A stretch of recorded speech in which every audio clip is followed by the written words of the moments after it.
में से एक शायद ये कहना कोई गलत नहीं होगा, क्योंकि आज मैं नया विधानसभा गए थे तो पुराने मार्शल लोग आके दौड़ के आ गए, जिनका कुछ लोगों का रिटायरमेंट हो गया, कुछ लोगों को बोलता है हमने एज कम किया था अगले साल मैं रिटायर हो जाऊंगा। बोला है कि आपका इस्तीफा मुझे याद है, लालू जी ने ललकारा था मेरी लाश पर झारखंड बनेगा, और मैं एक लौता आजसू का एमएलए मैंने 1 साल 5 महीना के अंदर में विधानसभा से त्याग दे दिया। उस समय गुलाम सरवर स्पीकर हुआ करते थे, लालू यादव जी मुख्यमंत्री। आज वो दिन याद ताज़ा हो जाता है। त्यागी नेता कितने लोग हैं, कैसे इतने विधायक हैं जो जानकार लोग हैं। वो तो एमएलए एमपी तो कोई भी बन सकता है, लेकिन मैं छात्र जीवन में 1986 में ऑल झारखंड स्टूडेंट्स यूनियन का बनाया, और मैंने सोचा कि बोडोलैंड आंदोलन में वार्ता क्यों होता है, मिजोरम को लालडेंगा के साथ एग्रीमेंट मिजोरम राज्य क्यों दिया जाता है, असम के विद्यार्थियों के साथ 1985 में अकॉर्ड दिल्ली में क्यों होता है, और गोरखा जो बाहर से नेपाल से आके माइग्रेट हो के दार्जिलिंग कब्जा किया है, उसके साथ वो ज्योति बसु मुख्यमंत्री, राजीव गांधी प्रधानमंत्री एग्रीमेंट। हमारे ऊपर में गुस्सा आ गया, निर्मल महतो के बस उनकी हत्याकांड हो गई थी, और ये ऑल झारखंड स्टूडेंट्स मेरे नेतृत्व में कमांड था, और मैं जनसभा नहीं किया, रैली नहीं किया, विस्फोटक आंदोलन कर दिया गोरखालैंड बोडोलैंड की तरह। और देखिए देखते देखते 89 में 72 घंटा झारखंड बंद, दिल्ली वार्ता हो गया। दिल्ली वार्ता में मेरे नेतृत्व में केवल 5 स्टूडेंट गए थे, और उस समय जो वार्ता हुई, आज वो इतिहास में आज भी जिंदा हूँ। विधायक था, इस्तीफा दिया। मुझे दुख लगता है कि 22 वर्ष में झारखंड का तस्वीर बदला नहीं, 22 वर्षों के अंदर में झारखंडियों का तकदीर बदला नहीं, यहाँ की व्यवस्था में कोई आमूलचूल परिवर्तन नहीं हो पाया। अब देखिए 22 वर्षों के अंदर में 11 बार सरकार बना, फिर भी हालत ज्यों का त्यों है। इस 22 वर्षों के अंदर में जो है ना 3 बार राष्ट्रपति शासन लागू हुआ। हमको लगता है कि अभी जरूरत है राष्ट्रपति शासन लागू करने का। 3 बार लागू हो चुका है। क्यों लागू होने का? कि कई ईडी और सीबीआई का मामला चल रहा है, पीआईएल केस भी मैंने अभी एक्शन में आ रहे हैं, ईडी आ रहे हैं, सीबीआई आ रहे हैं। जब तक हेमंत सोरेन सरकार में सत्ता में रहेंगे, जांच को प्रभावित कर सकता है। इसलिए मेरे ओर से, हमारी ओर से ये मांग उठ रही है कि तत्काल झारखंड में अराजकता को देखते हुए, भ्रष्टाचार को देखते हुए, जो स्थिति परिस्थितियां नीति निर्धारण करने में सक्षम नहीं है, विधानसभा में कोई कार्यवाही नहीं होता, केवल हंगामा होता है, सड़क में संघर्ष होता है, हंगामा होता है, मतलब यहाँ विधि व्यवस्था ठीक नहीं है, चारों तरफ से भ्रष्टाचार ही भ्रष्टाचार। इन परिस्थितियों को देखते हुए पिछला 3 बार राष्ट्रपति शासन लागू हो चुका है झारखंड में।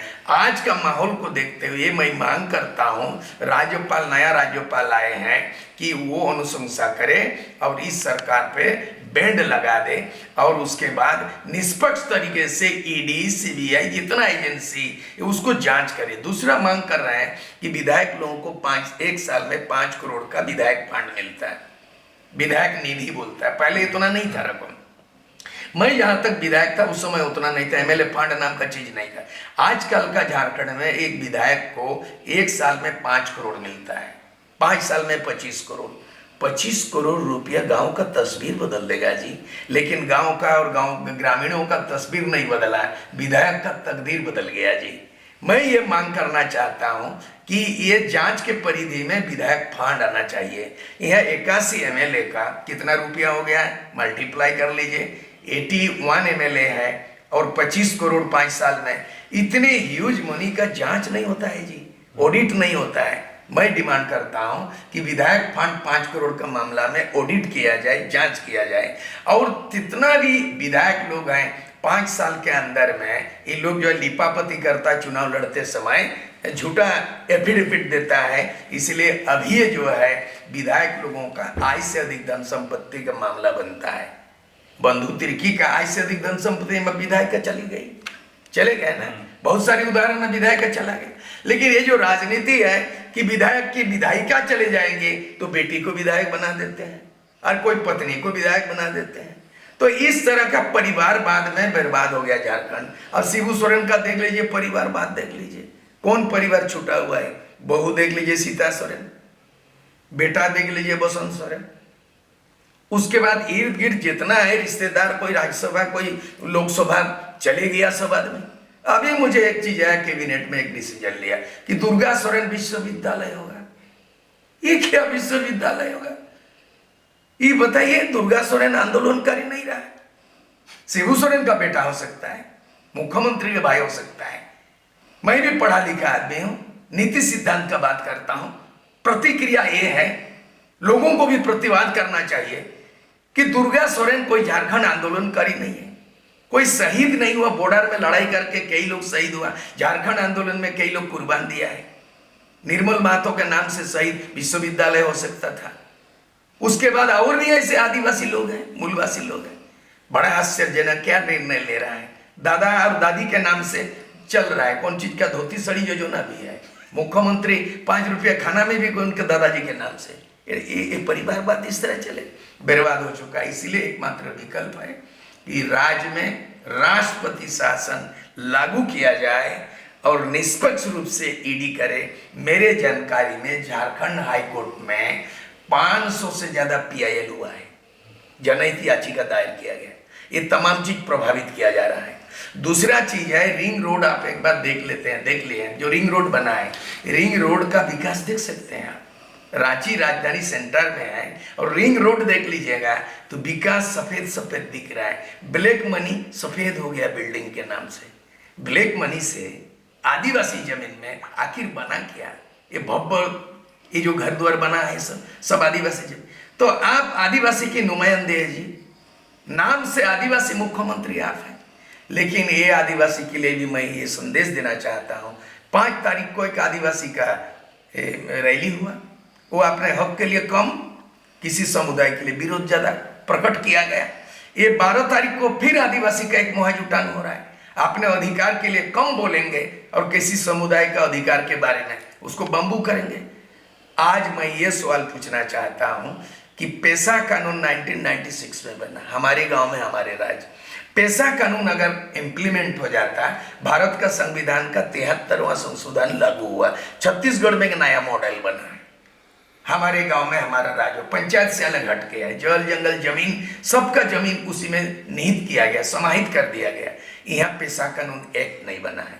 आंदोलनकारी का आयोग 2012 में प्रेसार देके बना, लेकिन आज जेल जाने की बाध्यता बना दिया है। राजू महतो जैसे डेली देखिएगा, वो नेता को बुलाओ, ये नेता को बुलाओ, शिबू सोरेन का तस्वीर लगाओ, स्पीकर को बुलाओ, अनुशंसा प्रशंसा हो रहा है, लेकिन आंदोलनकारी का चिन्हित शहीदों को सम्मान नहीं मिला। ये झारखंड दुर्भाग्य है। दूसरी बात है कि यहाँ भाषा का जमात है।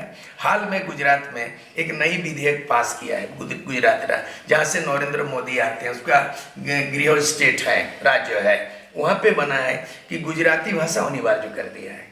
प्राथमिक शिक्षा अनिवार्य है। इसीलिए अनिवार्य है कि there is a provision in our Indian constitution article 350A, संविधान के अनुच्छेद 350 में प्रावधान है कि मातृभाषा में प्राथमिक शिक्षा अनिवार्य। और यही अनिवार्यता के कारण बंगाल 1905 में बना और बंगाल आज भी KG to PG बांग्ला में है। पेपर, पत्रिका, रेडियो, टीवी, कोर्ट कचहरी बांग्ला है। उड़ीसा में Odia KG to PG Odia ही मिलेगा, इंग्लिश मिलेगा, हिंदी नहीं है। गुजरात में गुजराती मिलेगा, हिंदी नहीं मिलेगा, इंग्लिश मिलेगा। ये उल्टा पुल्टा राज बन गया जी। यहाँ पे भाषा नीति नहीं है, पेशा नीति नहीं है, जल जंगल नीति, तो ये जंगल राज है जी।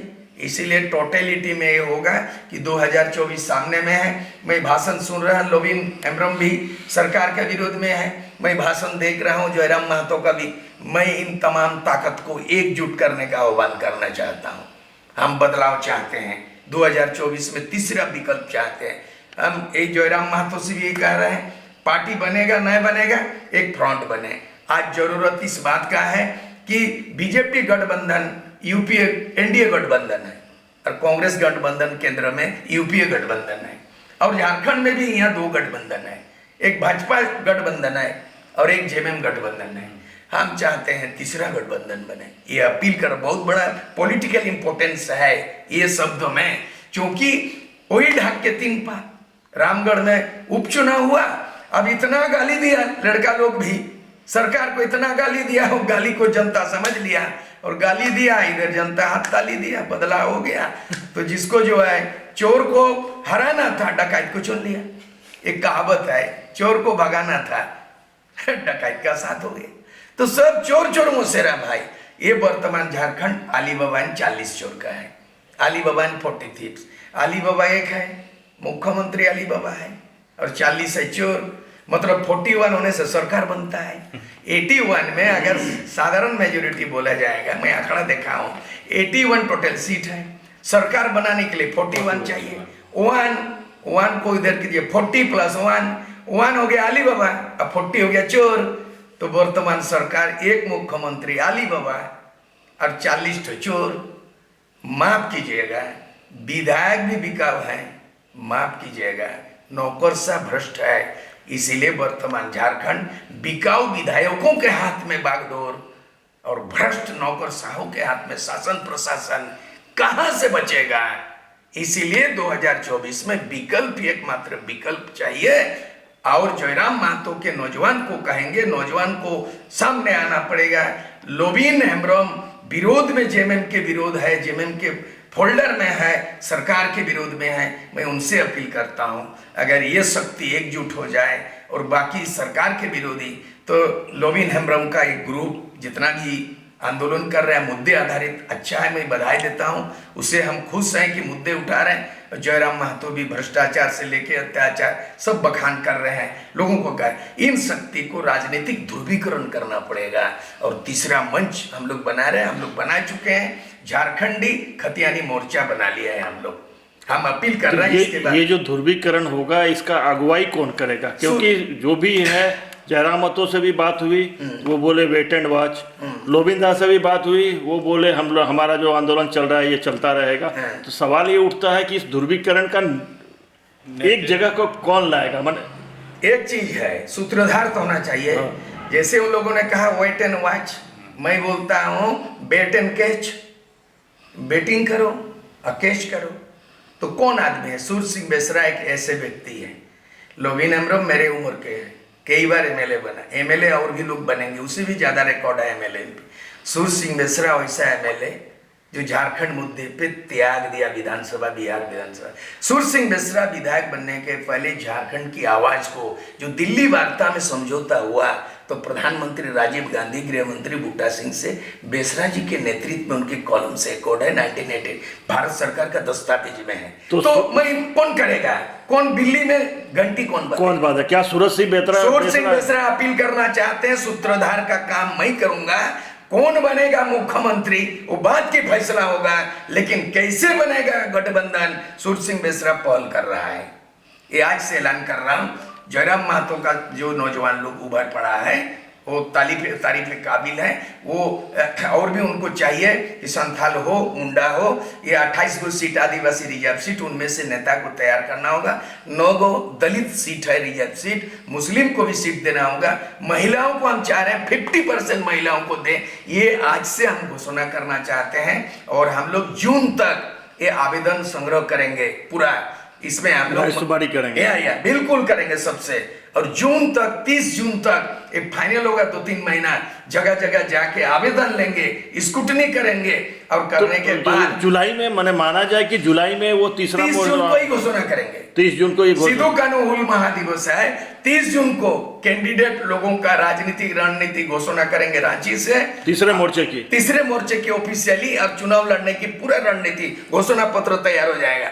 अगला 6 महीना जो चयनित होगा उम्मीदवार, उनको प्रशिक्षण होगा। देख लीजिए ना, शिक्षा मंत्री का देख लीजिए ना क्या बोलता है, स्वास्थ्य मंत्री का डिग्री देख लीजिए ना, इक्का दुक्का छोड़ के ग्रेजुएट नहीं है, जो बड़ा सर झुक जाता है। तो हम लोग चाहते हैं कि संविधान का ज्ञान हो, विधि विधान का ज्ञान हो। सीएनटिक पढ़ाई नहीं है, पेशा कानून जानता ही नहीं, स्थानीय नीति बना ही नहीं, संविधान का कौन सा धारा में 9 शेड्यूल कहाँ जाएगा? ये मुख्यमंत्री से लेकर तमाम मंत्री लोग मुक्त दर्शक रह गया। बताइए आप, नहीं तो आज तक स्थानीय नीति क्यों नहीं?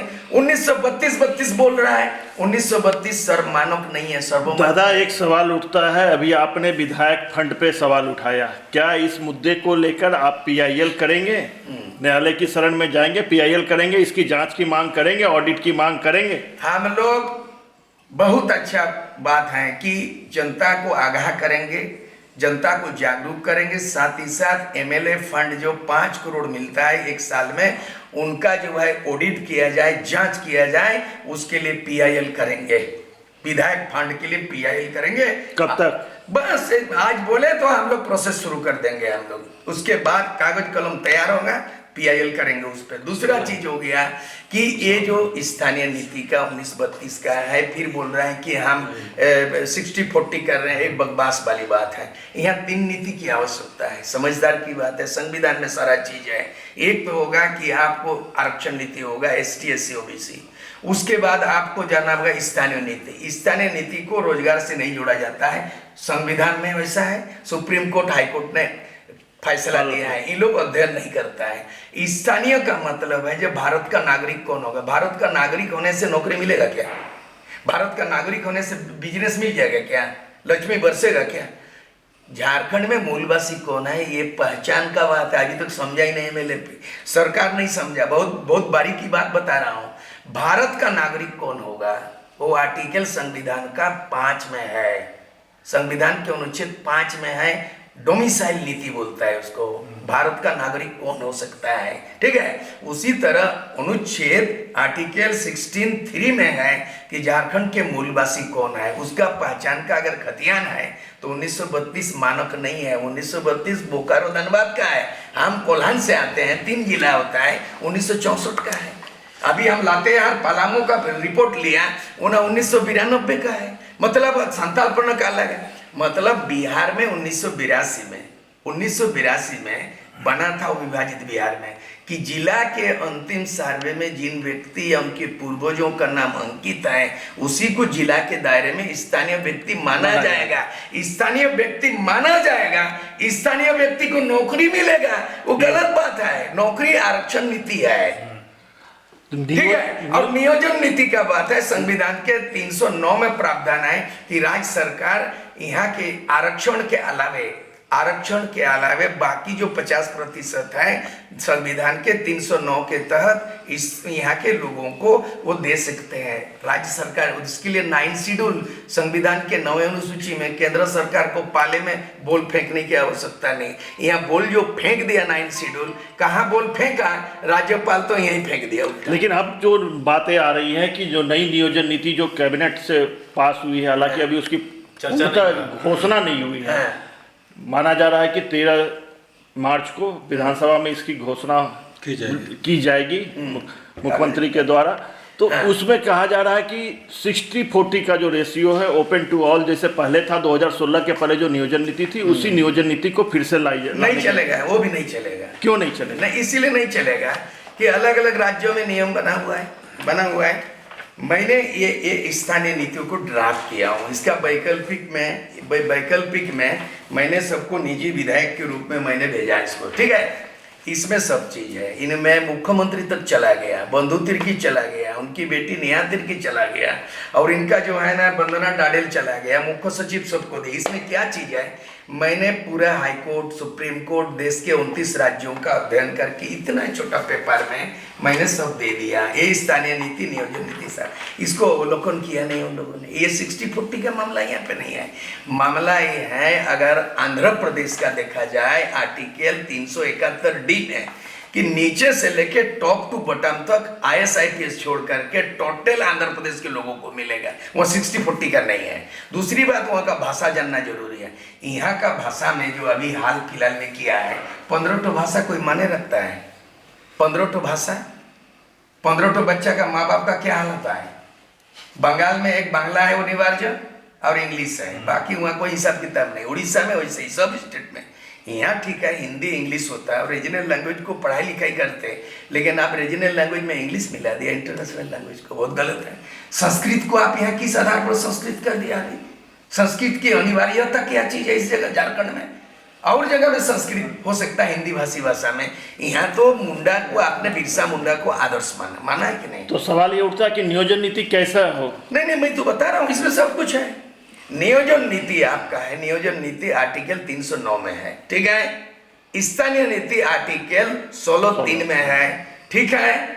आरक्षण नीति अलग अलग ST SC OBC का है। तो मतलब ये ठीक से अध्ययन करे, अगर यहाँ जितना ब्यूरोक्रेट्स है ये लोग सब जो है ना बिल्कुल अनभिज्ञ है, कोई अच्छा सलाहकार नहीं है। यहाँ एक से एक कलाकार है और इन कलाकार के चलते टाइटैनिक जहाज जो डूबा था, फिल्म देखे थे तो साहिबगंज में जो है ना वो जहाज जो डूबा ना ये दूसरा टाइटैनिक है, वो फिल्म था।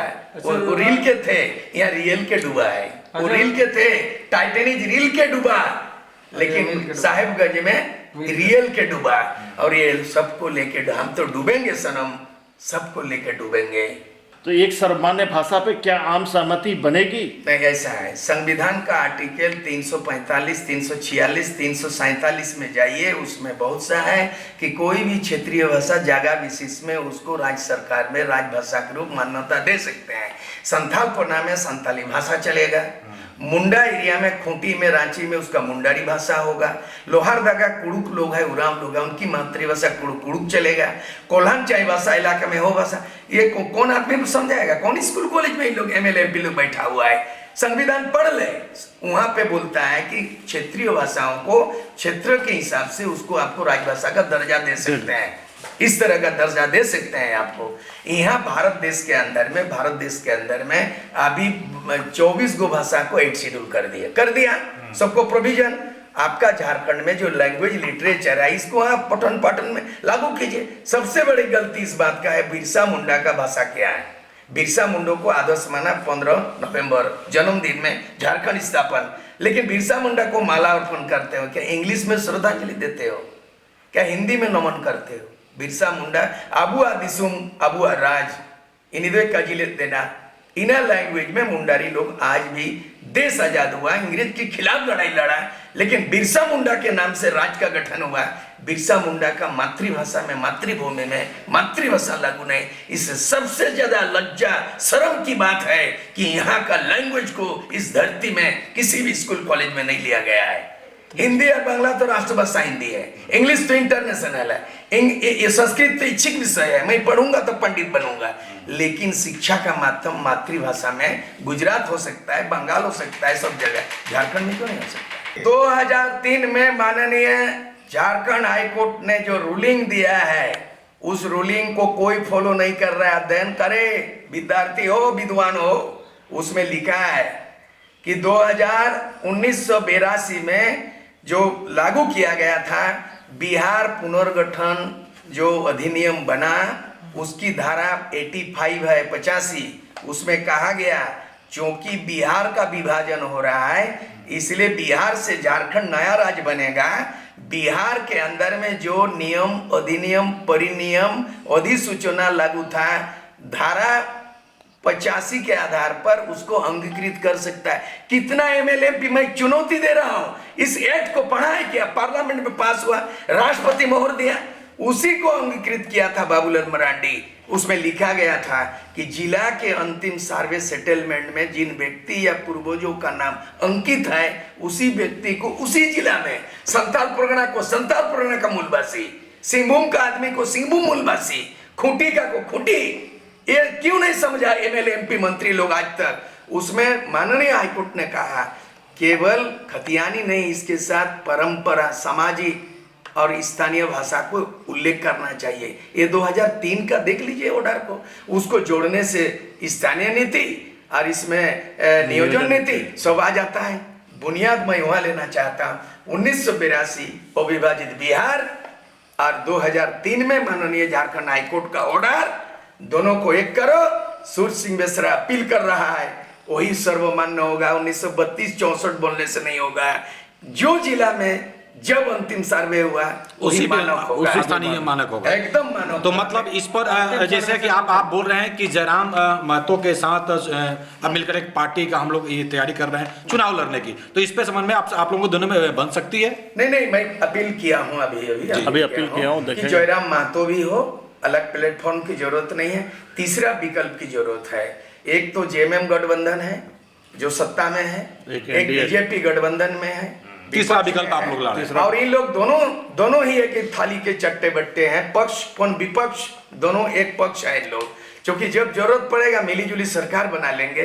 शिबू सोरेन बीजेपी के समर्थन में सरकार बना, अर्जुन मुंडा 3 बार चीफ मिनिस्टर बना, जेएमएम के समर्थन में बना, मधु कोड़ा जो है जेएमएम और कांग्रेस के समर्थन में निर्दलीय 2 साल बना।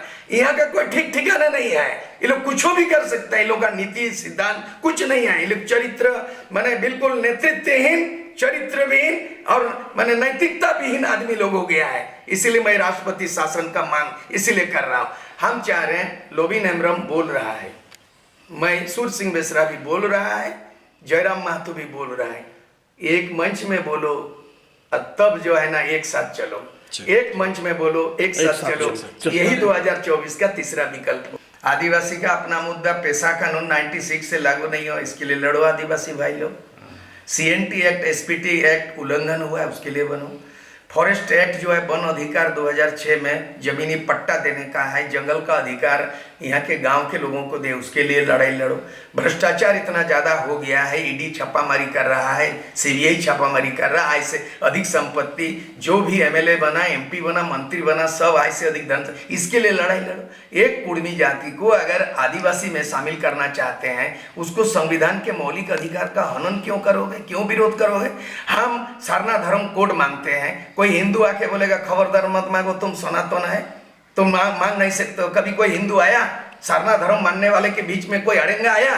तो कोई आदमी आदिवासी होना चाहता है, ST SC OBC, there is a provision in our Indian constitution article 340 backward के लिए OBC, there is a provision a schedule caste के लिए 341 और ट्राइबल के लिए, शेड्यूल ट्राइब के लिए 342। 3 कैटेगरी का किसी को ST SC OBC होना है, संविधान में प्रोविजन है, वो जुलूस कर सकता है, मांग कर सकता है, मिले नहीं मिले केंद्र सरकार के हाथ में है। लेकिन आप अपना मुद्दों से भटक करके किसी का विरोध में एनर्जी लॉस करते हो। मोराबादी मोराबादी, सबको मोराएगा क्या? मोराबादी में सबको बोलता है मोराबादी चलो, मोराबादी चलो। आदिवासी मोरा ही गया क्या? अलग राज्य बनने के बाद भी मोराबादी और अलग राज्य बनने के बाद भी मोराबादी। ये आदिवासी को मोराएगा क्या नेता लोग? चंद बार जो झारखंड अलग राज्यकारी आंदोलनकारी नहीं है, वो लोग मोराबादी मोराबादी बोलता है। ऐसा में नहीं होगा, आदिवासी को एकजुट होना होगा। बिना मूलवासी आदिवासी का समीकरण बिना तीसरा विकल्प कोई काम नहीं आएगा। अलग झारखंड राज्य बना है, जहां पर कुर्मी महतो खून बहाया है, आदिवासी वहां भी बहाया, आदिवासी भी शहीद हुआ और निर्मल महतो से लेके सुनील महतो भी हुआ है। इसका भेदभाव कौन करवा रहा है? इस शत्रु को पहचानना पड़ेगा। मैं अलग राज्य बनाने वाले, मैं दर्द हूं। प्रसव पीड़ा माँ को होता है, बाप तो ढेरोरा पीटता है, थाली बजता है, लेकिन माँ को प्रसव पीड़ा होता है। मैं विधानसभा को कुर्बानी देने वाला और झारखंड को दिल्ली तक वार्ता कराने वाले वो सुभाष सिंह, वो प्रफुल्ल महंतो, वो लाल डेंगा, वो बोडोलैंड, उस कैटेगरी के सुर सिंह बजाय मुझे दर्द लगता है कि आदिवासी बिलवासी को क्यों लड़ाई लड़ते हो? एक तरफ आदिवासी और मूलवासी मिला के झारखंडी बोलते हो, एक तरफ खतियान का बात करता है। क्या खतियान कुर्मी का नहीं है? क्या खतियान संताल हो मुंडा का? जब खतियानी आंदोलन है तो खतियानी खतियानी भाई भाई बोलना चाहिए, आदिवासी मूलवासी भाई भाई, खतियानी खतियानी भाई भाई। तो वो मांग रहा है तो उसका विरोध में तुम क्यों जाए? तो तुम सारना धर्म के लिए चक्का जाम करो, सारना धर्म के लिए रोड जाम करो, सारना धर्म के लिए दिल्ली चलो। तुम जंगल का अधिकार के लिए तुम लड़ाई लड़ो, अपना अधिकार के लिए लड़ाई नहीं करके, एनर्जी नहीं लगा करके आप किसी के पीछे में आप जो है ना वहां पे लगा दे रहे कोई आदमी। ये गलत बात है। इसीलिए एक आपस में हिंदू मुस्लिम सिख ईसाई सब है, आपस में भाई भाई है। कौन क्या लड़ेगा? आप अपना धर्म कोड नहीं है, आदिवासी धर्म कोड के लिए लड़ाई लड़े।